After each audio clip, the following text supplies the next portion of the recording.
खाटू श्याम को भगवान श्री कृष्ण के कलयुगी अवतार के रूप में जाना जाता है। ऐसा कहे जाने के पीछे एक पौराणिक कथा है।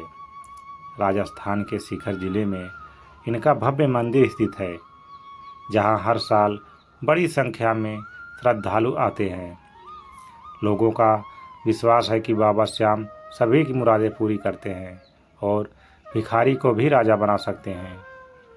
बाबा खाटू श्याम का संबंध महाभारत काल से माना जाता है। या पांडुपुत्र भीम के पौत्र थे। ऐसी कथा है कि खाटू श्याम की अपार शक्ति और क्षमता से प्रभावित होकर श्री कृष्ण ने इन्हें कलयुग में अपने नाम से पूजे जाने का वरदान दिया था। ऐसा कथा मान्य है कि महाभारत काल में लक्षागृह की घटना में प्राण बचाकर वन वन भटकते पांडवों की मुलाकात हिडिंबा नाम की राक्षसी से हुआ। यह भीम को पति रूप में प्राप्त करना चाहती थी। माता कुंती की आज्ञा से भीम और हिडिंबा का विवाह हुआ, जिससे घटोत्कच का जन्म हुआ। घटोत्कच का पुत्र बर्बरीक, जो अपने पिता से भी शक्तिशाली और मायावी था। बर्बरीक देवी का उपासक था।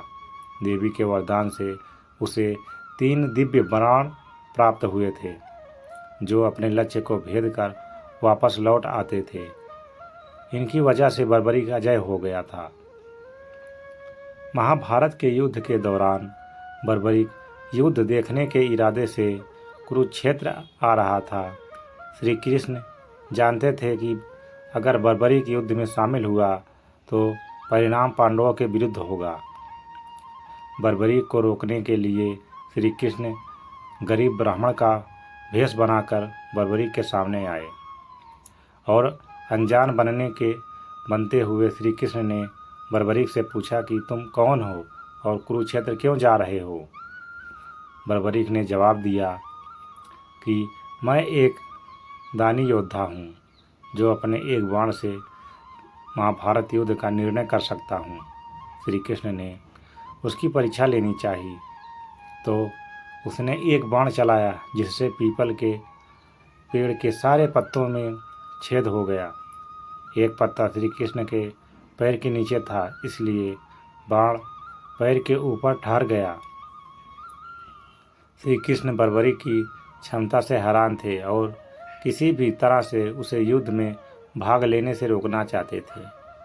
इसके लिए श्री कृष्ण के बर्बरीक से कहा कि तुम तो बड़े पराक्रमी हो, मुझ गरीब को कुछ दान नहीं दोगे। बर्बरीक ने जब दान मांगने के लिए कहा तो श्री कृष्ण ने बर्बरीक से उसका शीश मांग लिया। बर्बरीक समझ गया कि यह ब्राह्मण नहीं कोई और है और वास्तविक परिचय देने के लिए कहा। श्री कृष्ण ने अपना वास्तविक परिचय दिया तो बर्बरीक ने खुशी खुशी शीश दान देना स्वीकार कर लिया।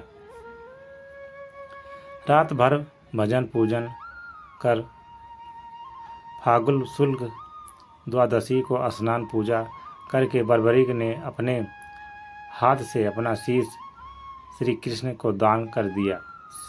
शीश दान से पहले बर्बरीक ने श्री कृष्ण से युद्ध देखने की इच्छा जताई थी, इसलिए श्री कृष्ण ने बर्बरीक के कटे शीश को युद्ध अवलोकन के लिए एक ऊंचे स्थान पर स्थापित कर दिया था।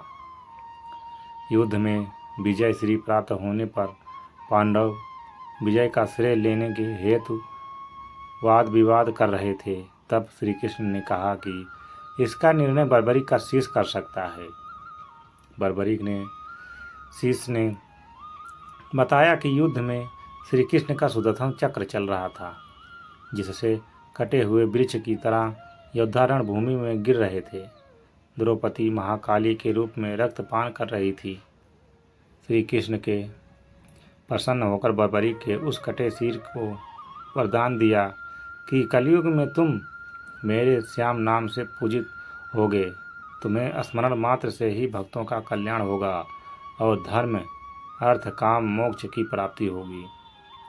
स्वप्न दर्शनोपरांत बाबा खाटू श्याम खाटू धाम में स्थित श्याम कुंड से प्रकट हुए थे।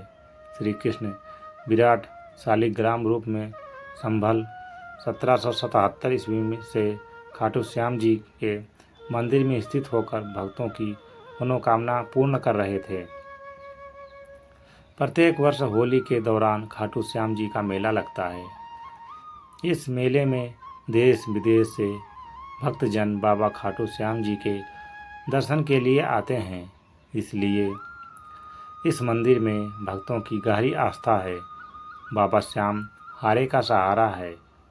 लखदातार खाटू श्याम जी, मोरनी नंदन, खाटू श्याम नरेश और शीश का दानी, इन सभी नामों से खाटू श्याम को उनके भक्तों को पुकारते हैं। खाटू श्याम जी मेले का आकर्षण यहाँ होने वाली मानव सेवा भी है। बड़े बड़े से घराने के लोग आम आदमी की तरह यहाँ आकर श्रद्धालुओं की सेवा करते हैं। कहा जाता है ऐसा करने से पुण्य की प्राप्ति होती है। भक्तों की इस मंदिर में इतनी आस्था है कि वह अपने सुखों का श्रेय उन्हीं को दे देते हैं। भक्त बताते हैं कि बाबा खाटू श्याम सभी की मुरादें पूरी करते हैं। खाटू धाम में आस लगाने वालों की झोली बाबा खाली नहीं रखते। इसलिए हमारे साथ जोर से बोलिए, जय जय खाटू नरेश की जय।